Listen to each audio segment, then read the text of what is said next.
खास जड़ी बूटियों से बना पेट सफा आयुर्वेदिक चूर्ण। आज ही ले आएं। पेट सफा पहली रात से ही असर दिखाता है और इसकी आदत भी नहीं पड़ती। पेट सफा, हर रोग दफा।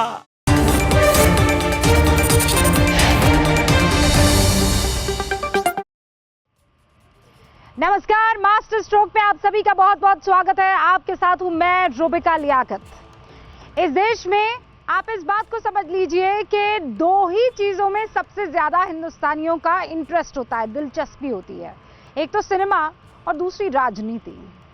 लेकिन इन दिनों सिनेमा वालों के खिलाफ कार्रवाई पर खूब राजनीति हो रही है। अनुराग कश्यप, उनके डायरेक्टर मित्रों और उनके कैंप की एक और एक्ट्रेस तापसी पन्नू के खिलाफ इनकम टैक्स विभाग की छापेमारी हो रही है। आयकर विभाग की तरफ से आज ये खुलासा हुआ है कि अनुराग कश्यप की पुरानी कंपनी फैंटम फिल्म्स के अकाउंट्स में 300 करोड़ रुपए की धांधली है, अनियमितता के बारे में पता चला है। उधर तापसी पन्नू के भी 5 करोड़ के कैश लेन देन की जानकारी आयकर विभाग को मिली है। जांच चल रही है, लेकिन जांच से पहले आरोप लगने लगे हैं। मुहावरों का दौर चल पड़ा है। सब बदले की भावना से किया जा रहा है। विपक्षी आरोप लगा रहा है। आरोपों के पीछे की वजह क्या है, हम आपको आज मास्टर स्ट्रोक की कवर स्टोरी में बताएंगे, समझाएंगे। इस पूरे के पूरे छापे की असल वजह क्या है। आज इनकम टैक्स विभाग की तरफ से इन छापों पर आधिकारिक बयान जारी किया गया। कहा गया कि मुंबई, पुणे, दिल्ली और हैदराबाद में कुल 28 जगहों पर छापेमारी हो रही है। दावा है कि बड़े फिल्म प्रोडक्शन हाउस ने बड़ी इनकम को विभाग से छिपाया है। यह भी कहा गया कि बॉक्स ऑफिस पर कलेक्शन ज्यादा हुआ लेकिन कम दिखाया गया। कंपनी के अधिकारी 300 करोड़ रुपए की अनियमितता पर सफाई नहीं दे पाए। तापसी पन्नू का नाम लिए बिना कहा गया है कि 5 करोड़ रुपए के कैश लेन देन का पता चला है। यह भी पता चला है कि एक बड़े डायरेक्टर प्रोड्यूसर ने 20 करोड़ की टैक्स चोरी की है। इसके अलावा 7 बैंक लॉकर्स का भी पता चला है। आयकर विभाग के अधिकारियों के मुताबिक छापे के दौरान आयकर अधिकारियों को कुछ अहम व्हाट्सएप मैसेज हाथ लगे हैं, जिनकी जांच के दौरान कैश के लेन देन का पता चला है। आयकर विभाग के एक आला अधिकारी ने बताया कि छापे के दौरान अनेक इलेक्ट्रॉनिक डिवाइसों की जांच की गई थी। इस दौरान ये संदेहास्पद मैसेज तथा अन्य अहम जानकारियां सामने आई हैं। इनकम टैक्स विभाग इन दोनों से इसी होटल में पूछताछ कर रहा है। दोनों के लैपटॉप और मोबाइल फोन भी आयकर विभाग ने ले लिए हैं।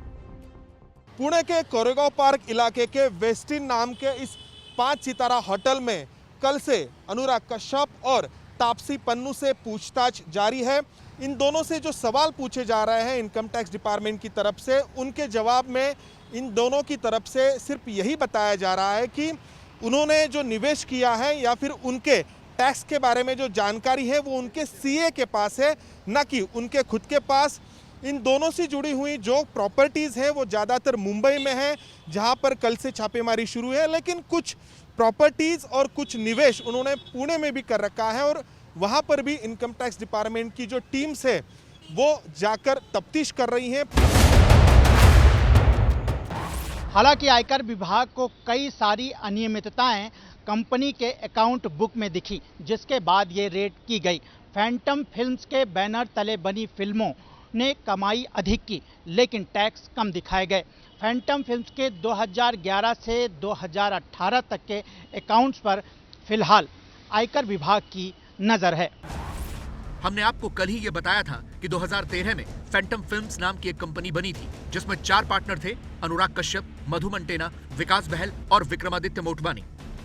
बाद में चारों अलग हो गए तो मधु मंटेना ने अपने बाकी 3 पार्टनर की हिस्सेदारी खरीद ली। मधु मंटेना ने अपने तीनों पार्टनर की 37.5% की हिस्सेदारी खरीदी। 12.5% का हिस्सा उनके पास पहले से था, लेकिन अब वो इस कंपनी में 50% के मालिक हैं। बाकी का 50% रिलायंस एंटरटेनमेंट के पास है। अब यह सवाल है कि तापसी पन्नू पर इनकम टैक्स विभाग की जांच क्यों आई।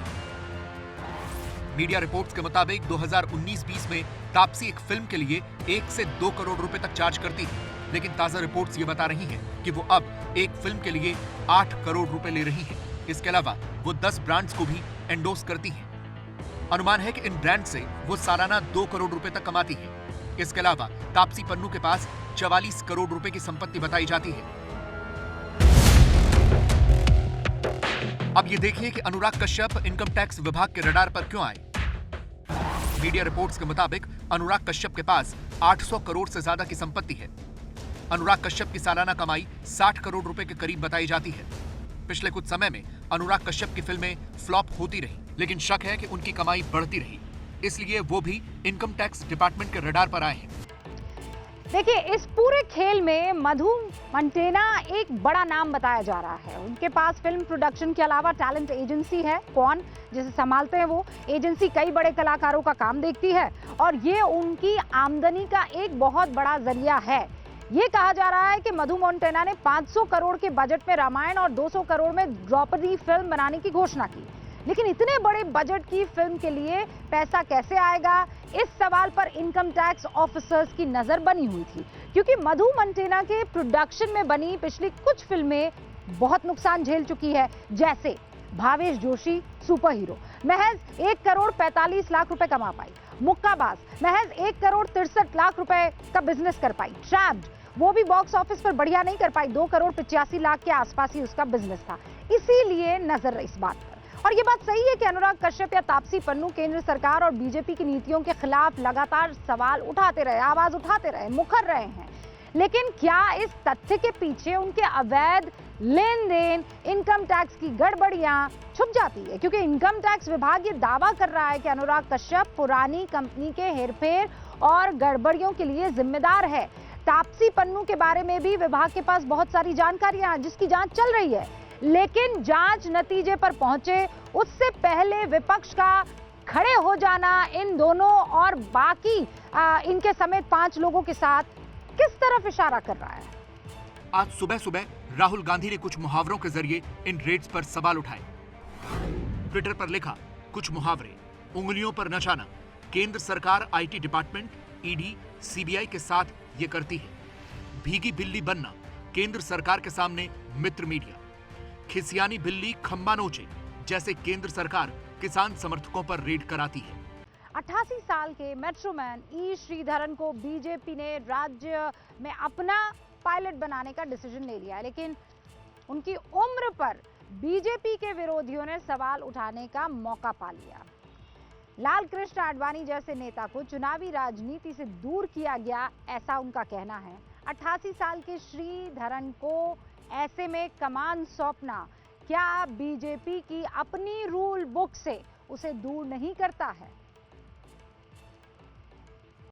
केरल में ई श्रीधरन दौड़ाएंगे बीजेपी की रेल।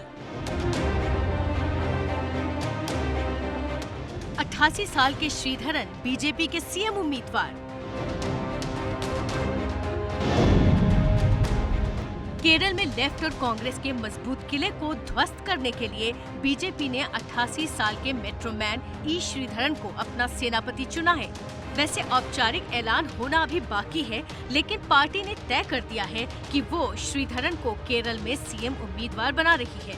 ई श्रीधरन को पार्टी का चेहरा बनाने के पीछे कई वजह हैं। वे बेदाग छवि के और काबिल अफसर रहे, पद्मश्री और पद्म विभूषण से सम्मानित रहे हैं, लेकिन इसके बावजूद अब ये निर्णय विवादों में आ गया है। वजह है ई श्रीधरन की उम्र। उनकी उम्र 88 साल है और बीजेपी ने साल 2014 में एक निर्णय लिया था कि 75 साल से ज़्यादा उम्र वाले नेताओं को सक्रिय राजनीति में रहने की आवश्यकता नहीं है और उनकी जगह मार्गदर्शक मंडल जैसी जगहों पर है।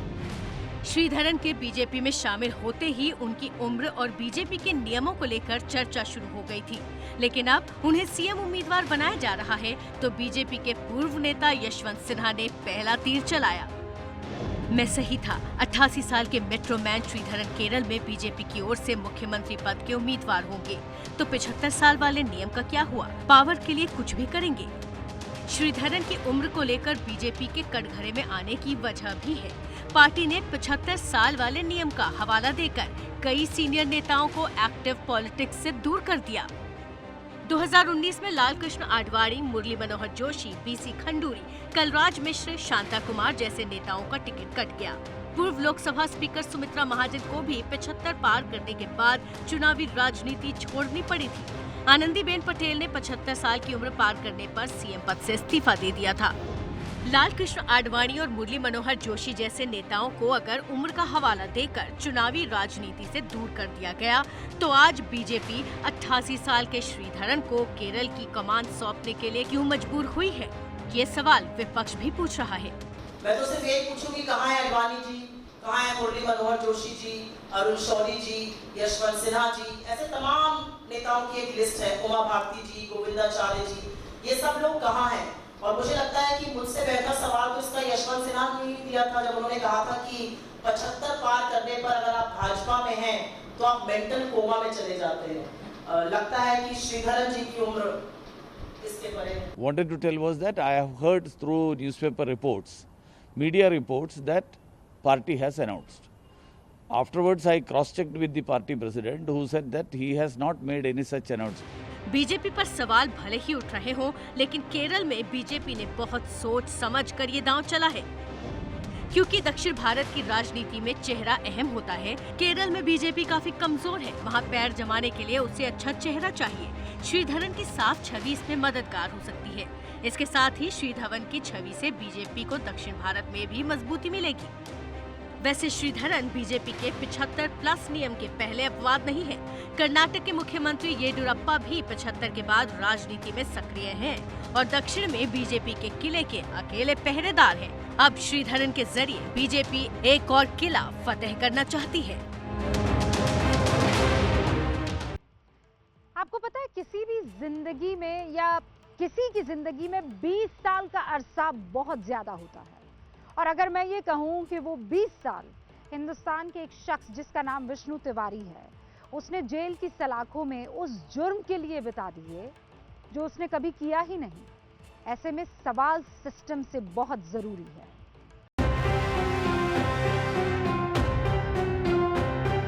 ये है विष्णु तिवारी, जो पूरे 20 साल तक आगरा की इस जेल की सलाखों के पीछे रहे और उन्होंने कोई गुनाह नहीं किया था। बेगुनाह विष्णु ने जिंदगी के 20 साल सलाखों के पीछे काट दिए। अब सुनिए विष्णु की पूरी कहानी। विष्णु पर उसके ही पड़ोसी ने बलात्कार का आरोप लगाया था। साल 2000 में ललितपुर की जिला अदालत ने विष्णु को आजीवन कारावास की सजा सुनाई, जिसके बाद विष्णु ने इलाहाबाद हाई कोर्ट में अपील की थी। इसके बाद से ही उसका मामला लंबित चल रहा था। पूरे 20 साल बाद हाई कोर्ट ने ललितपुर कोर्ट के आदेश को रद्द करते हुए विष्णु को निर्दोष बताया और रिहा करने का आदेश दिया। निर्दोष बंदी जो कि ललितपुर से यहाँ पर स्थानांतरित होकर के आया था, उसको 19 साल से ज्यादा कारागार में हो गया था। इसकी अपील माननीय उच्च न्यायालय इलाहाबाद में लंबित थी, जिसको विगत दिनों माननीय उच्च न्यायालय ने निर्दोष साबित कर दिया। 20 साल के बाद हमारा तो सब कुछ उजड़ गया। भाई माँ बाप सब अटैक से मर गए। जमीन बिक गई इसी केस में, मकान भी गिरवे पड़े हुए। हमने 20 साल में जैसी हमने जिंदगी बिताई है, हम जानते हैं। एक दिन में आत्मा मरती है। एक झूठे आरोप ने विष्णु की जिंदगी को तबाह कर दिया। पूरे 20 साल वो अपनों से दूर रहा। आज कोर्ट ने उसे रिहा जरूर कर दिया, लेकिन उसके वो कीमती 20 साल शायद ही कोई लौटा सके।